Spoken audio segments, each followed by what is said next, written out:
Hi friends, நான் Karaikal doctor Nishar. நம்ம collection சேனலை சப்ஸ்கிரைப் பண்ணுங்கள். அப்போ தான் நம்ம அடுத்தடுத்து வீடியோ போடுறதுக்கு இன்ட்ரெஸ்டிங்காக இருக்கும். ஃப்ரெண்ட்ஸுக்கு ஷேர் பண்ணுங்கள், லைக் பண்ணுங்கள்.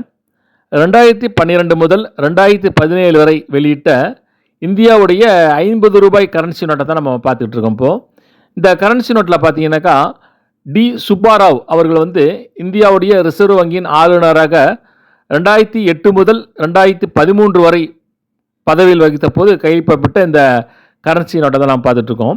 இவங்க டாக்டர் மன்மோகன் சிங் முன்னாள் பிரதமர் அவர்களுக்கு கீழ் வங்கியுடைய ஆளுநராக பணியாற்றிருக்காங்கிறது ஒரு குறிப்பிட்ட விஷயம். அது இந்த கரன்சியுடைய வலது பக்கம் பார்த்திங்கன்னா காந்தி அவர்களுடைய உருவமும் மத்தியில் 50 ரூபாய் என்றும் அதில் பதிவு செஞ்சுருக்காங்க. மறுபக்கம் பார்த்தீங்கன்னாக்கா இந்தியாவுடைய பார்லிமெண்ட் கொடியுடன் உள்ள பார்லிமெண்ட் கட்டிடத்தை அதில் பதிவு பண்ணியிருக்காங்க. ஒரு இன்ட்ரெஸ்டிங்கான நோட்டு இது. உங்கள் கலெக்ஷனில் இருக்காங்கிறதையும் நீங்கள் பயன்படுத்தியிருக்காங்கிறதையும் கமெண்ட்டில் பதிவு பண்ணுங்கள், ஷேர் பண்ணுங்கள், லைக் பண்ணுங்கள்.